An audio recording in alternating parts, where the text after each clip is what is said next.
The opinions, viewpoints, and beliefs presented on this program do not necessarily reflect those of the management, the affiliates and broadcast partners, or the sponsors. Listener discretion is advised. Scarefest!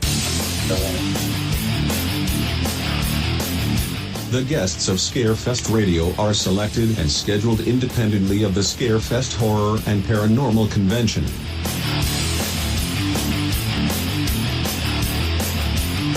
Appearances on this program do not necessarily reflect the itinerary of the convention.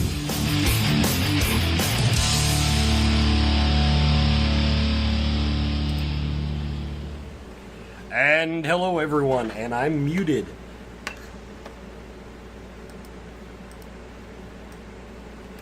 And hello everyone, and welcome to Scarefest Radio, where we add more buttons weekly to forget to click. The original broadcast date of today's show is June 22nd, 2018. And, of course, our guest tonight, if you hadn't guessed it from all the social media banter, is Mr. Robert Mukes of House of 1,000 Corpses. Surprise, everybody! Brandon Griffith is, in fact, here to co-host. In typical Scarefest fashion, he texted me at 8:30 to let me know he could, in fact, be on the show. See, it's not Scarefest unless you do shit at the last minute. That's right. The rules of the game. True Scarefest fashion would have been I called you right at like 9 and said, "Okay, I'm in." Well, yeah.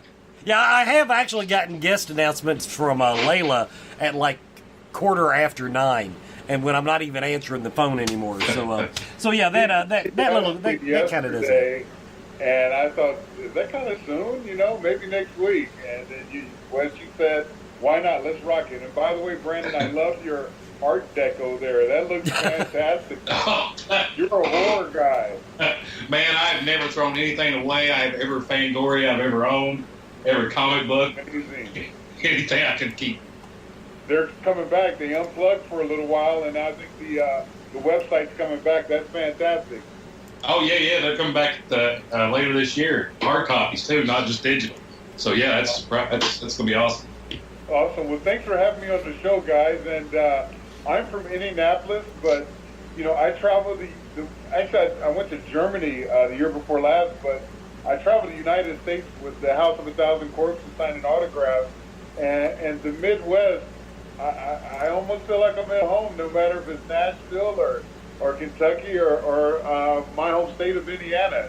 We're all the same, man. I feel like I'm at home with you guys. Well, I welcome a Hoosier any day. I've got no problem with Indiana. Perfect. I've been in California for so long that anywhere in the Midwest, I feel like I'm at home. The trees, the green in the summertime, and the humidity, etc. St. Louis 2 years ago, what was that? Contamination. Some of the horror names of the conventions are amazing. Scarefest, Monster Mania, Spooky Empire, Texas Frightmare. I love the names, man. I love the names. Now, to continue with my usual BS that I do at the beginning of the show. First of all, okay, Robert, I got to ask you. Now, this morning when we Skyped to get everything ready for the show, was one of your offspring, in fact, in the vehicle at that time? Yes, I believe You gotta give a person a heads up! My God, I could have cussed in front of your lovely, look like teenage daughter. I could have, because I never know what's going to come out of my mouth. She just turned 13. You were fine. She just turned 13. Well, yeah, I was 6 weeks ago. Yeah, but when you're you haven't developed the gene yet. I'll explain the gene to you at Scarefest. The little hormonal thing that'll go on in your head if you know me very long. But yeah, I saw what it was, everybody. Okay, we consummate professional that Mr. Mukes is. He wanted to make sure the video was going to work before we went on the TV. And so we said, so he's in his car, and I'm talking to him, just, and I for some reason, something said, don't cuss, Wesley, don't cuss. An hour later on Facebook, he posts this picture of his daughter sitting in the back seat. And I'm like, boy, I'm glad I wasn't my usual obnoxious self yet. So I wanted to get that out there. And before we move on, I'm not going to play the trailer, the little video, because it's just too many buttons to click. But everybody, we are in mourning today because we do not have the official word yet. But up to 10,000 barrels of bourbon hit the ground today when a bourbon storage facility collapsed. And I'm really, it's not even the brand that I drink, but all bourbon is important bourbon. That's the way I feel about it. And so I'm waiting. I'm hoping that the majority of them survived the horrible incident today. So anyway, that's all I have. Big loss. Big loss. Yeah, that lasts me and Brandon like a month. That would. I'm a bourbon connoisseur, and like I still haven't figured out which distillery that was, but yeah, I cried a little tear when I heard that. Old Forester, I believe. I believe it was one of the old Forester warehouses. I'm not crying that hard then anymore. All right, exactly. That's a drink. Well, okay, I'll put it this way. It depends on who's buying. And Right. otherwise, so if it's, anyway, so enough frivolity. We're going to go ahead and get into the interview here. Now, everybody, of course, you know Robert as Texasaurus Rex on the TV series Nikki. I love going through IMDb pages and finding these little obscure parts. But no, House of 1,000 Corpses. I did watch it today, and so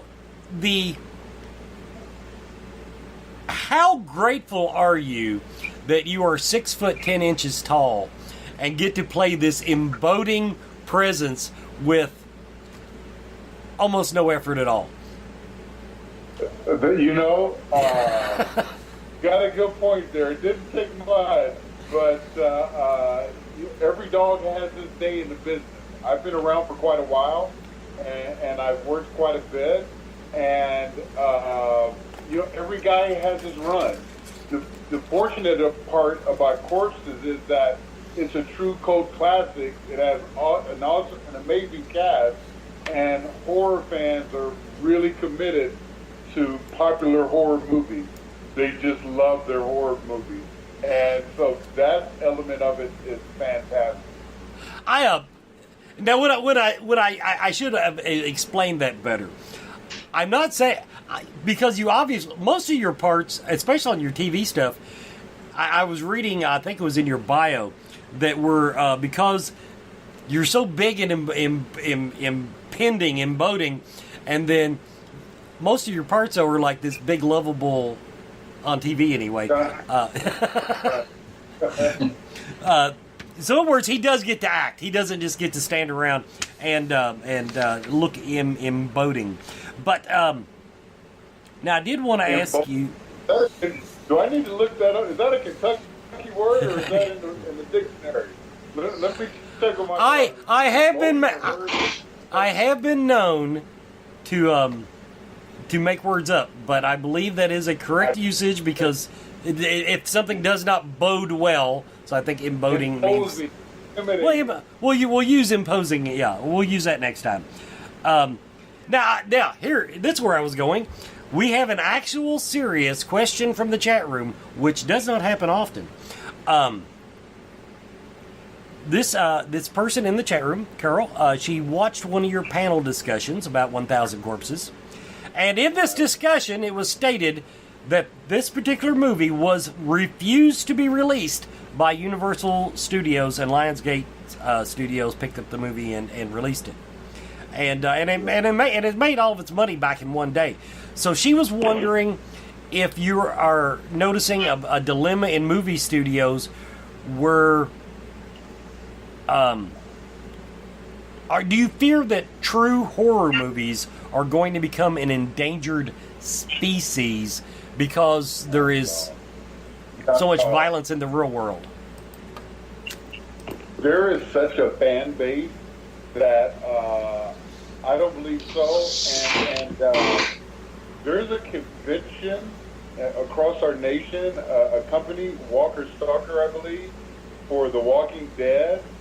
I think horror is becoming more popular. The Walking Dead, and like when the Negan character came into the play and did some damage in his first episode, I think studios are releasing them. And there was a movie last season, Oscar season, that won some nominations. The African American guy, what was it? Get Out, I believe. Great movie. That was in a horror suspense type of thing. Not as much gore, but definitely some pain being inflicted were the highlights of the film. And so I think, 1,000 Corpses came out 15 years ago. We shot it 18 years ago. It took 3 years to come out. And I think there was like a little bit of during that era, like a dry spell in horror, and it got to be kind of cheesy, like the Scream movies, etc. And I think horror is back on the parade now. I think it's doing really well. I know the independent is really strong. There's so many quality independent horror movies out nowadays. I think what the gist of her question was, it might not be today or tomorrow, but there is this, we'll call it a backlash against real terrible things that happen in our country and around the world. And it's just like, I mean, there are things you cannot do on, it's weird, there are things you cannot do and say on TV today that back in the 70s and 80s we were laughing our ass off at it. And Archie Bunker, the Jefferson, All in the Family, Jefferson, and the Jefferson. It was on both sides. Jefferson right as well. That doesn't fly anymore. People are so sensitive nowadays, I believe, that everybody wants to be politically correct.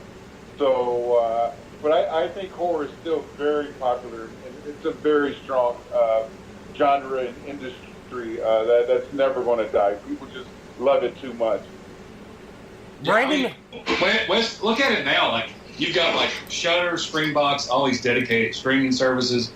You've got back in the day, like indie film movies, like, you made them, and then like you were hopeful to get them on some sort of platform where people could see them, and that's changed a lot. And this year or last year, like, referencing Get Out and all the movies that have come up here in the last little bit that are winning awards, and they're winning awards off stories and not just makeup and sets, which has been the case for a long time. I think that horror is here, but more so than ever. Yeah.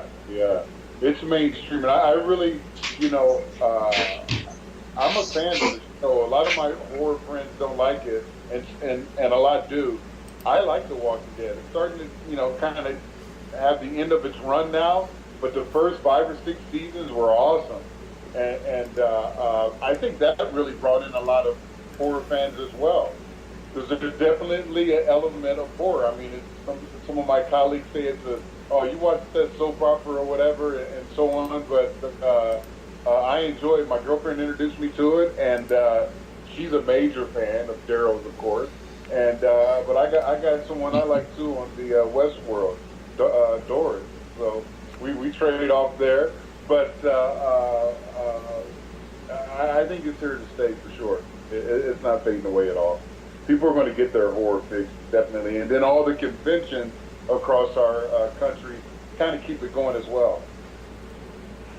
You're never going to find the same fans of any other genre that you're going to find with scary movies. It's never going to be the same. Every show I do, someone has worn out a DVD of House with 1,000 Corpses. I'll say out of this, part of my pitch is like, how many times have you seen the movie? And 1 out of every 40 person, I don't know, I'm on my second DVD. I'm like, whoa. And when I first started doing the autograph business, it seems like people were ashamed that they've seen it over 10 or 20 times. And now I'm starting to sense this badge of honor. I don't know, maybe 50, 60 times. I'm like, yeah, baby, me too. Let's do it. Oh, man, I had to give up on hard copies. I had to go digital on House of 1,000 Corpses. Oh, yeah, good. Yeah, a little bit better also. That movie was shot really well. The coloring, the stage direction, and everything, it's amazing. And Wes, I don't know, but you got to have a shot of bourbon or two before you plug it in, because that makes it a little different. I saw it too early in the day. That could have made a difference. And incidentally, everybody, the word I was searching for was foreboding. Foreboding. So there's our little vocabulary lesson tonight. I get this. Our chat room draws the absolute smartest people on the internet. So now, jumping off the horror part of it a little bit, because you've actually got a very interesting history here. Because looking at you, I knew you were a wrestler. Something in my gut said this man has wrestled.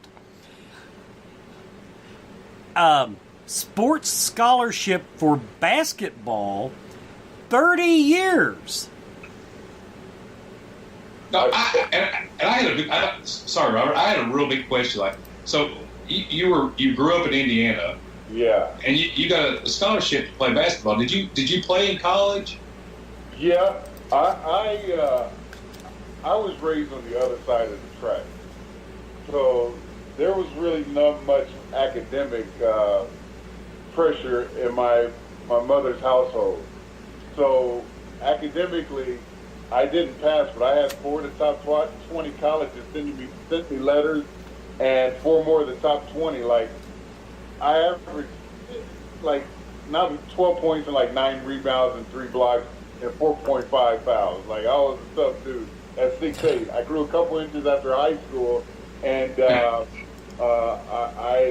got 5th in the nation in Illinois at Wabash Valley Junior College, and I didn't get my associate's degree, so I found myself in Oklahoma, where Dennis Rodman played at Southeastern Oklahoma, and that was a good run. That was an interesting run, and my father lived out here in L.A., so I played in the L.A.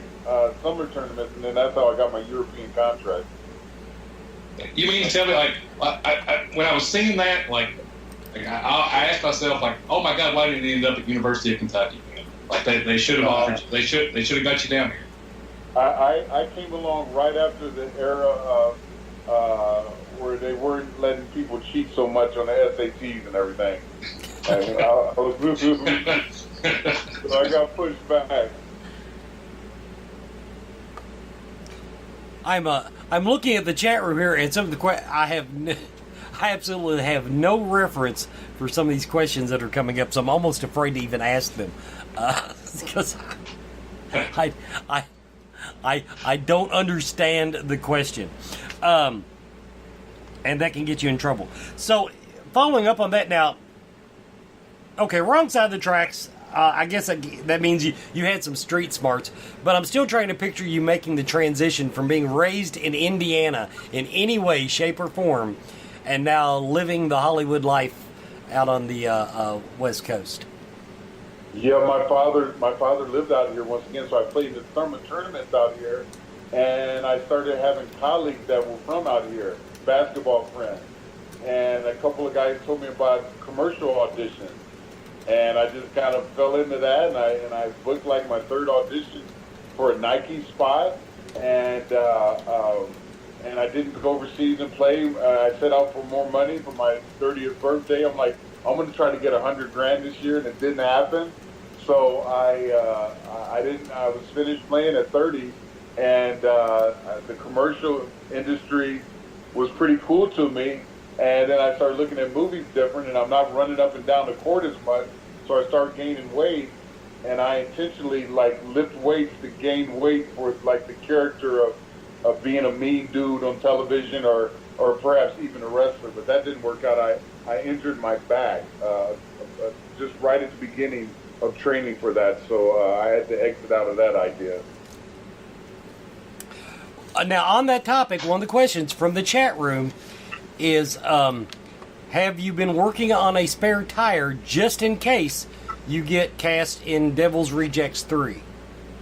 Yeah, that's already been shot. That's over. Well, see, already been shot. Jake, And, that was a stupid question, Jake. Rufus Jr. is dead forever. That was one of my that was my biggest gripe with the sequel. Really interested in seeing how that gunshot scene at the end of Reject turns into a Devil's 3 from Hell, I think is the name of it. That's going to be phenomenal writing, man. I'm excited to see how that comes out. Hey, Wes, I've got to jump in here for a minute, because there is a question, Robert, I've been wanting to ask you for a while, and it's, what is up with the overalls, man? Like, I love overalls. Like, I'm from Eastern Kentucky. I grew up on a farm. But, like, I'll never forget the first time I saw you was at Scarefest, and you were walking ahead of us, and I just see this behemoth of a man, like, in overalls and a tank top. And it seems like a lot of the pictures I see, like, it's all overalls, man. Like, is it a comfort thing? It's been a few years since I've done the overalls, but the concept behind that was the hope of filling up all the pockets. And now I have a little, not that I ever filled them up, but I tried, and now I have a little a money bag. So the overalls, I like overalls because you don't have to totally be ripped if your upper body's in good shape. So the overalls will kind of hide some belly fat, and you look stronger. But nowadays with my daughters are older, and I got 2 athletes playing volleyball in school and everything. Lately I've been wearing bigger shirts and long sleeve t-shirts. I'm not getting much time in the gym, man, so I'm trying to get back to sugar for the balance. Oh, dude, you're like in your 50s. I'm in my late 30s, and you've got me beat by a lot. So, yeah, I wouldn't feel too bad about that. But the overalls, like, honestly, like, when I first saw you, I thought you were one of the actors that we had to come in that does, like, still performance. Like, I swear to God, I had my head. And then, like, you turned around, I was like, holy shit, that's Rufus. So, yeah, that was the first time I saw you at Scarefest. And, like, it's been a few years since I've done the overalls, but I do miss them. I love, I'm from Indiana, man. I love the casual feel of overalls. And I was more of a blue-collar guy. My mother retired from Firestone, and although I'm an inner-city guy, I have a little bit of hillbilly in me, I like moonshine. Oh, don't let that get out. Hey, Good Lord. Scarefest was pretty experienced with that. It was one of my first shows in the Midwest, and they do it in Nashville too, at Full Moon Junction, or Full Moon Tattoo Convention, Full Moon Horror Tattoo Convention. But I did it was my first time tasting flavored moonshine. I thought that was phenomenal. And I tried all the different flavors. You got cherry, watermelon, peach. It was a beautiful thing. It made Sunday a little tough. doesn't everything at a convention. Okay, everybody, we're going to take a quick commercial break. You're listening to Scarefest Radio. You're watching Scarefest TV. We'll be right back.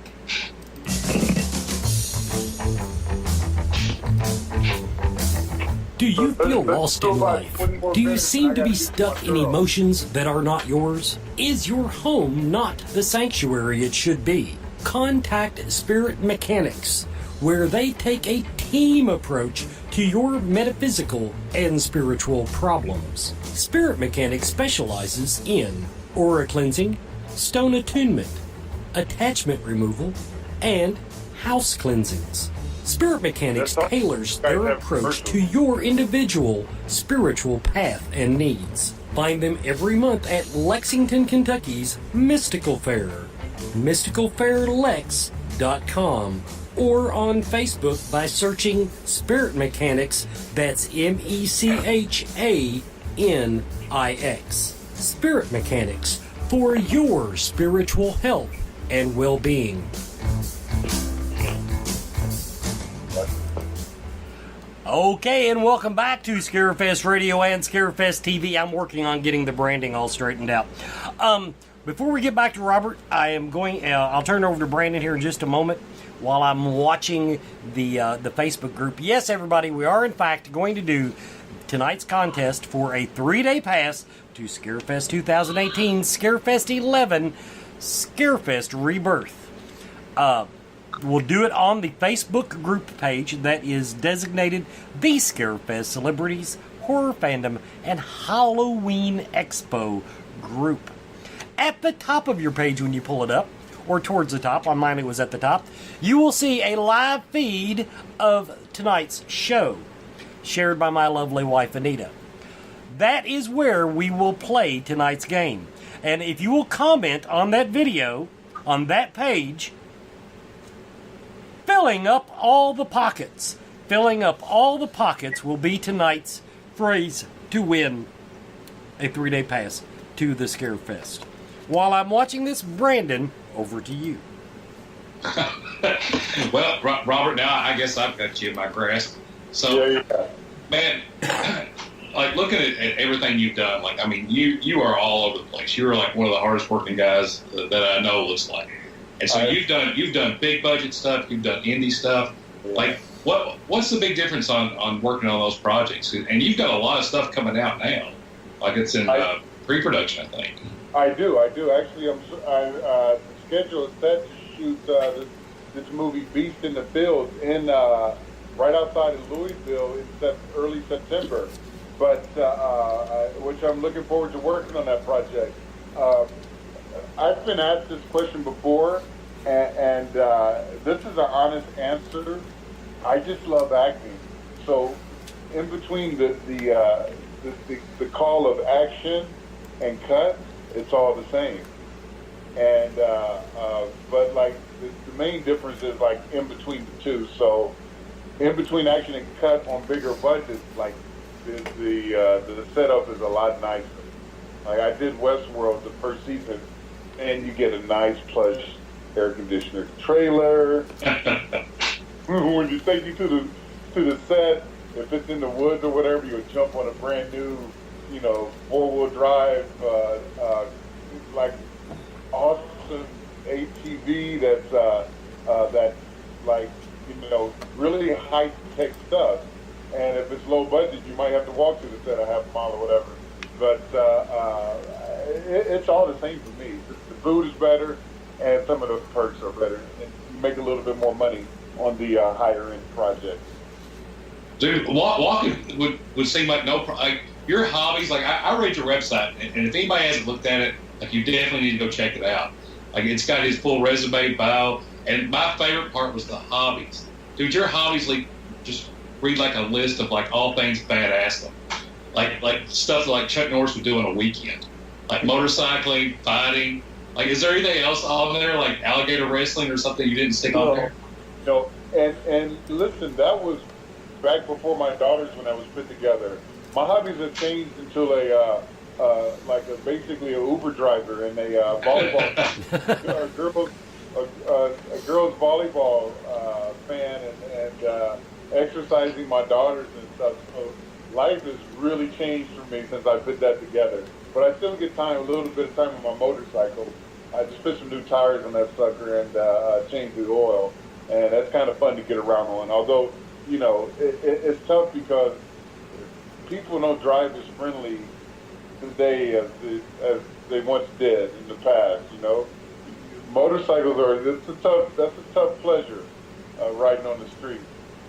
Oh, and motorcycles in L.A., like, I was out for L.A. like one time that was for Romero's Star on Hollywood Boulevard. Right. And like you're on the main highways coming out of LAX, and like people are just scooting in motorcycles.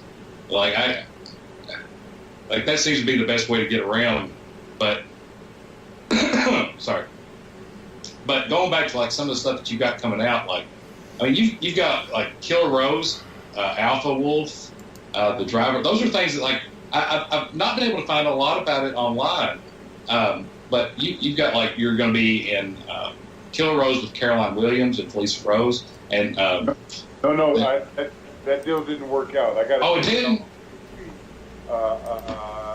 The numbers didn't match for me, but I'm a zombie in Valentine's Day, and I got a Lamb Feed movie coming up, a American Horror Show, and Alpha Wolf should be really nice. Casper Van Dien, star of that, and I've got a couple scenes with him. But the movie with Felicia, unfortunately, they're shooting now, and our numbers didn't match up on that project, unfortunately. But it looks like it's cool. She's been posting some cool shots on social media, and I thought, dang, I wish we could have got closer to my minimum, and I would have loved to work on that subject.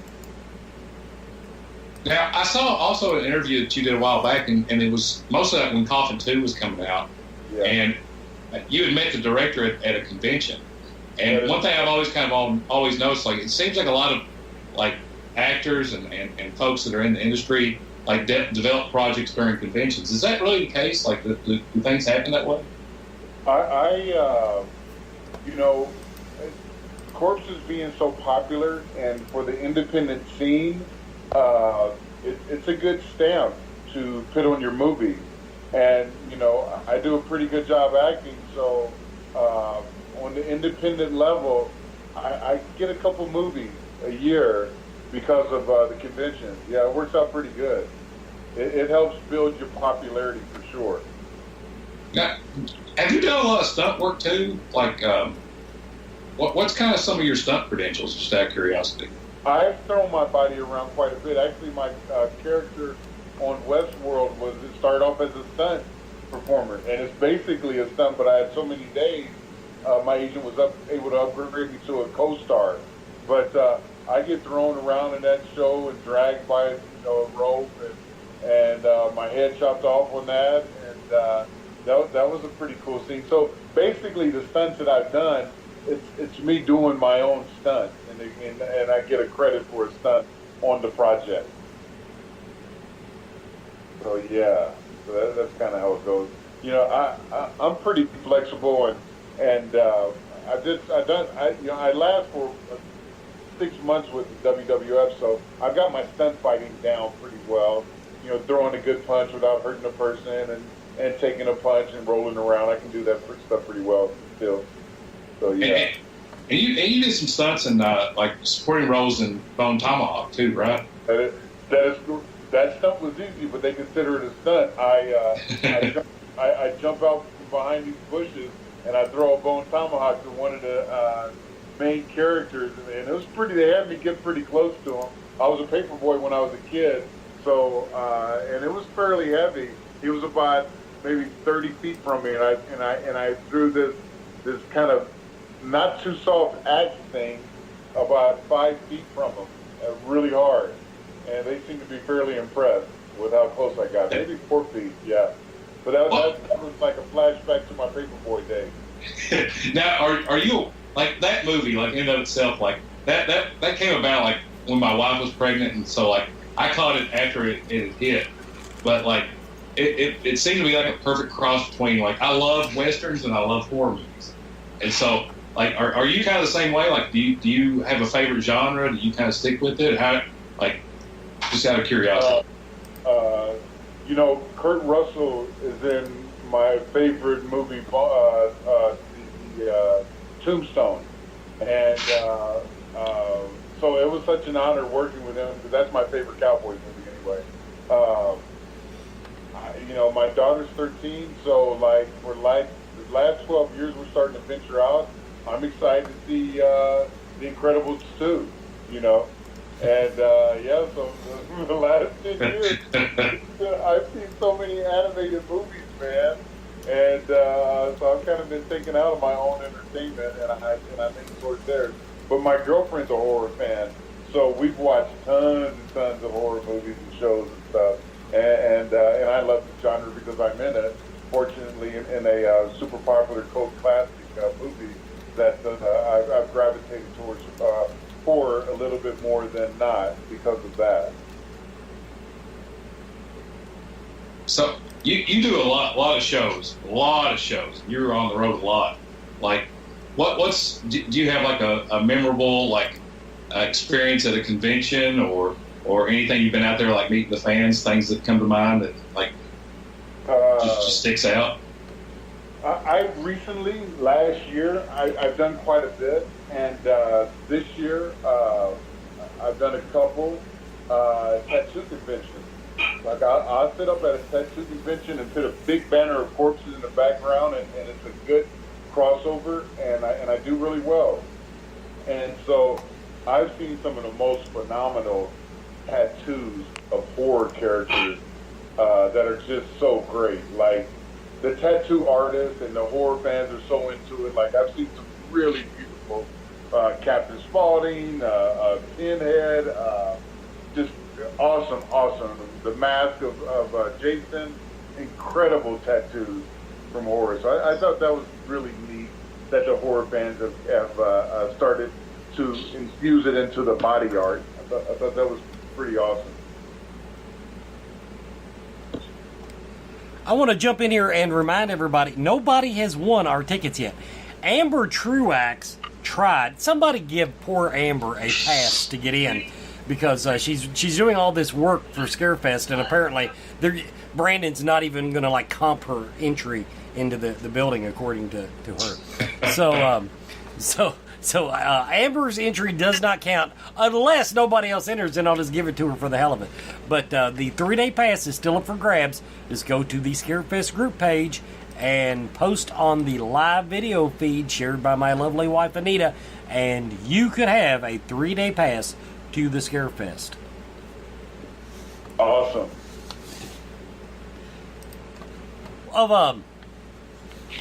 One thing that I always wonder when I talk to actors,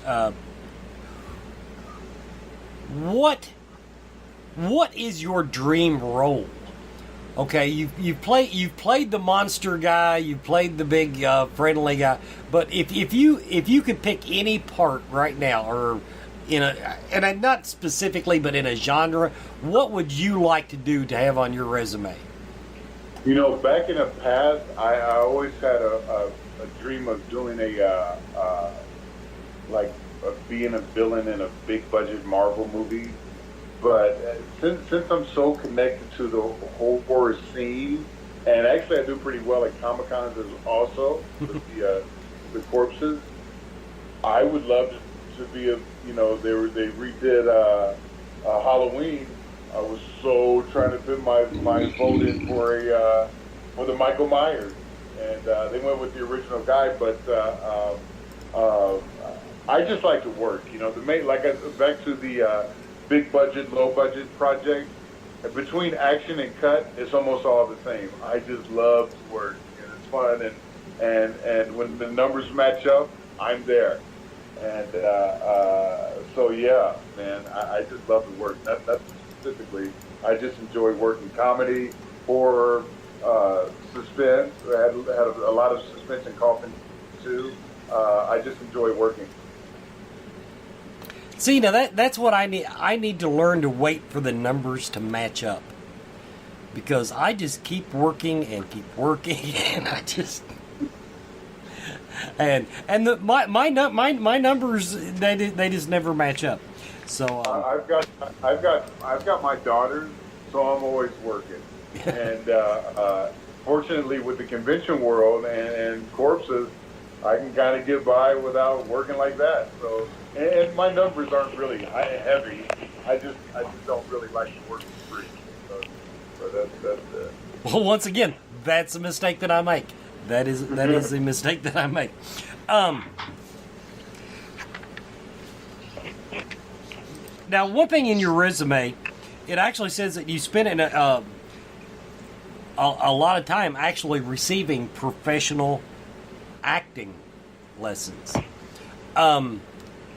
What's that like, coming out of or being in the horror genre with, as we discussed, most time you can just get by on your good looks and 6'10" height.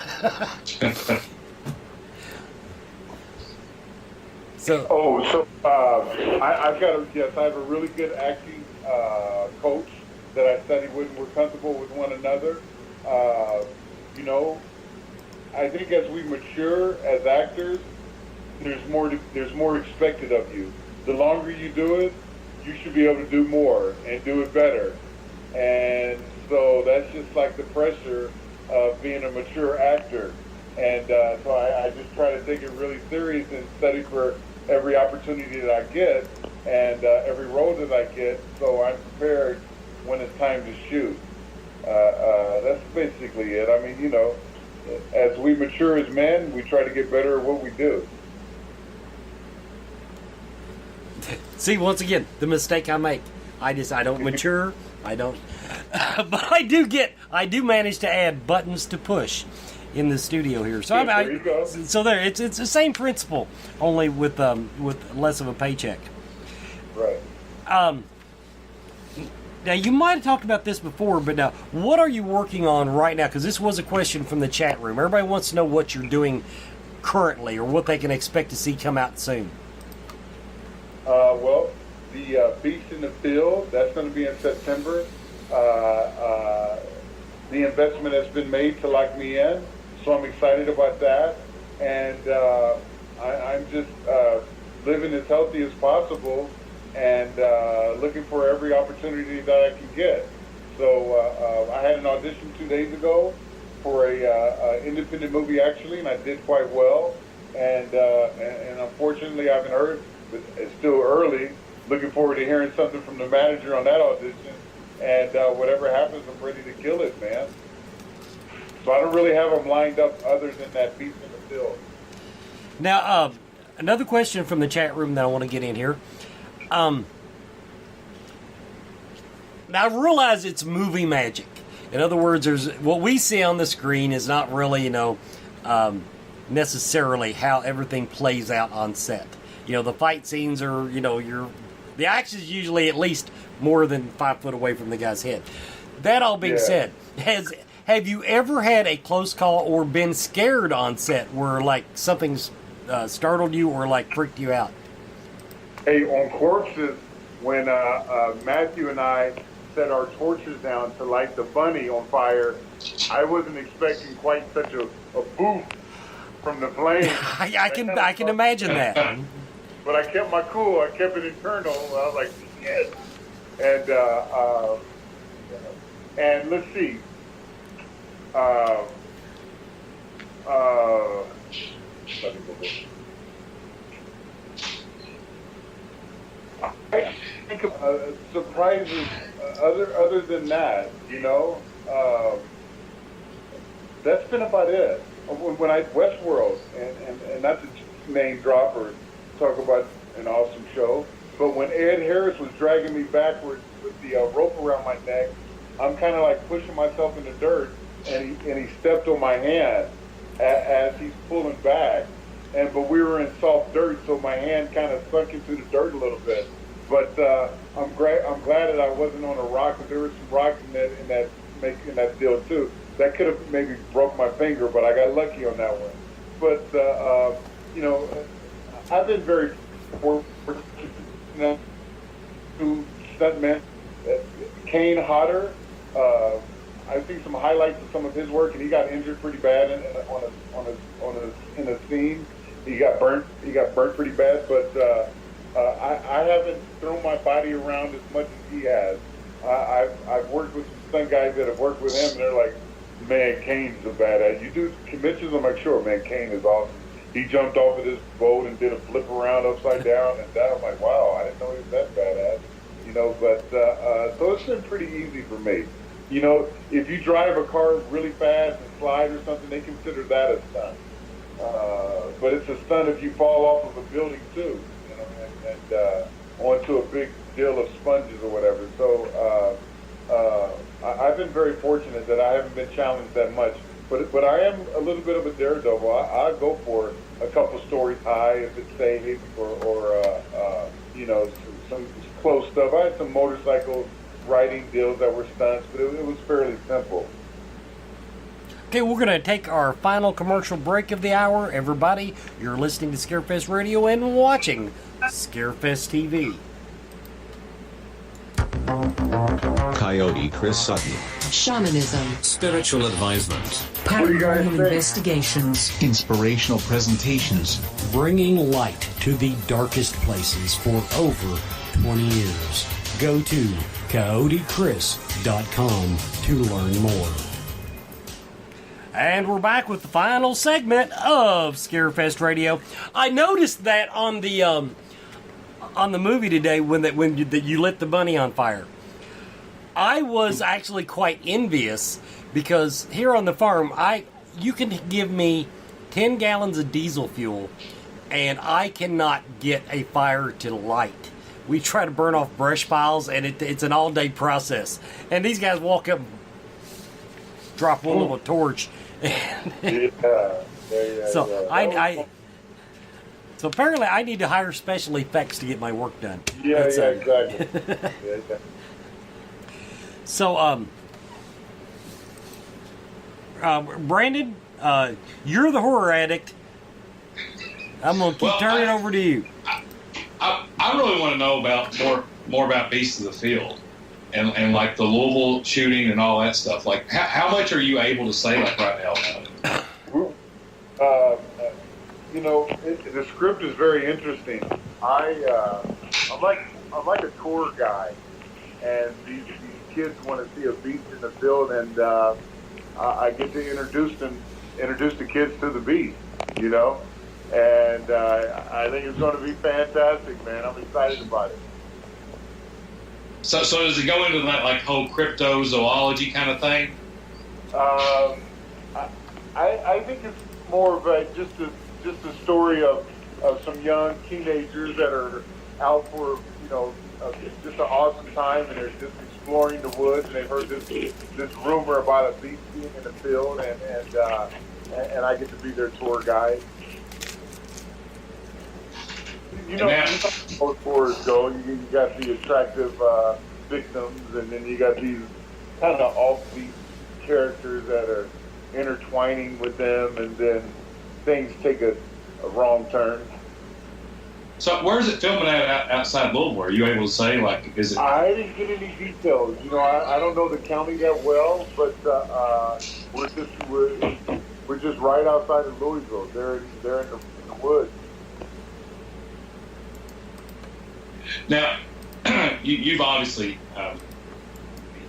you've been in a lot of stuff, and like, I know a lot of conversations I've had with my friends when just today. They all want to kind of know, like, what your favorite movie was, and like, also, like, if you're home alone, like, there's, like, being a family guy, the same as I am, like, I have my movies that I sit down and I introduce my kids to, like, in the horror genre, and then I have movies that I like to just sit around and watch when it's just me. What's your favorite one that if you could just sit down and watch it, what are you watching, and what would the movies be that you sit down and watch with your family and your kids? My girls and I, we just did, where did we? Disneyland last weekend, and oh my gosh, it was a slow day, but it was still so crowded, and I got convinced into taking our own water. It's like $200 to get in, and I'm carrying a gallon and a half of water in these thermal bottles. It weighed about 15 pounds, and it just wore me out to save $20. I should have went on ahead and bought the water. It wore me down, but we did this Indiana Jones ride, and I was excited to introduce my girls to the original Indiana Jones, and it was awesome. We saw it today, right before I called you guys. But by myself, it just depends, I hate to sound corny, but talking to fans so much about the movie, etc., I've almost turned into a House of 1,000 Corpses junkie. It's in the background. Those people that wore out DVDs, I'm kind of getting there. I'm starting to understand it. It plays in the background while I'm cleaning the kitchen or whatever, and the tempo, the pace, the scoring, the songs in the movie that's almost my go-to movie now. I'm truly a part of the family on both sides of the film. Now, as you travel around the country, now I'm not going to ask you your favorite convention, but because if you didn't say Scarefest, I'd have to hang up, and that'd be the end of my career. No, but I do wonder. because you do so many conventions all around the country, and obviously you're a West Coast guy, you was raised in the Midwest. What is there any part of the country that if tomorrow somebody said acting's over, you're gonna retire, what is your favorite part of the country? I can see myself when I don't think I'm going to get any main roles in Hollywood, and that's over. It's so expensive out here. I can see myself retiring and living in the Midwest, and I love the shows in the Midwest because I feel at home. I've got a brother that can travel on his job, and he's used to driving. My younger brother, and when I do the shows that are like 3 or 4 hour drives from Indy, he comes down. Like for Scarefest, I'm flying into Indy, and he's going to drive me down and probably go back home, and then come down Saturday night, hang out, spend the night, and hang out Sunday, and then drive me back up to Indy, and I hang out with my family, my younger sister and her kids and stuff, for an extra day or two before I come back west. So I just really love the Midwest. I love the 4 seasons. I love the winter, man, and the the tornado warnings and stuff and all that. We don't get that out here. I miss it. I get so jealous when I see snow back there and everything. I'm like, oh man, I miss that. Yeah, we like winter so much here. I think we had like 3 of them this year. It was Right. it was a lot. It was a lot of fun. Anything else? Anything else you want to ask before we let him go, Brandon? We're at the end of the show. Well, I still look. I'd like to know like what's been your favorite thing to work on over the past like few years. You've been in so much. Like, what's been your favorite project over the last little bit? Westworld was phenomenal, man. I got to work with Ed Harris, the legend. I saw him in the lunchroom where I didn't speak to him. He was on the other side of where I was having my lunch. But it's kind of special when you work with super popular actors. That feels good. But my favorite horror movies, I love the originals, man. I love Texas Chainsaw Massacre, the original Halloween. Jason, the first 1 or 2 were just awesome. But I love Kane's movies. I think he did 6, 7, and 8 or 9. And I love seeing my colleagues at conventions. And Tombstone and was my favorite cowboy movie. I love the old school original movies. Carrie was awesome. John Travolta was amazing in that movie. That was a special movie to watch. I Spit on Your Grave. My girl Camille is in that. Camille was awesome in that movie. I love the original horror movies from the 70s and 80s, or early 80s and through the 70s. Well, yeah. Living Dead. Anyway, guys, I'm super excited to come back to Scarefest. It's one of the first shows that took me in, and I did 2 years in a row, and I think it's been like 3 years, and I'm super excited to see you guys again and to be a part of Scarefest. And everyone on our end of the equation, man, is super pumped for you to get here, and you're one of the favorites here, so we are very welcome to have you back. Awesome, man, awesome. I've got a couple cool shots from Westworld on my table now, and actually with some work from my girlfriend, we've got a couple extra photos from corpses that I never had, so I'm excited to share that with some of the fans that grabbed a piece from me initially when I was back there, and I've got some new stuff on my table. So, guys, when you're at Scarefest, look for the tallest man in the building, and that's where you want to go. Thanks for having me. Looking forward to seeing you guys in 3 or 4 months. 4 months, I think. It's right around the corner. Everybody, I want to thank everybody for listening tonight and watching. I want to thank Mr. Mukes for coming on Scarefest Television with us and help and entertaining us. I want to thank Brandon for showing up at like the last freaking minute. But this has been Scarefest Radio. We are in the home stretch. Things just keep getting better. Take care, guys. How are you too? Later, brother. Thank you, Wes. Good night. Thank you.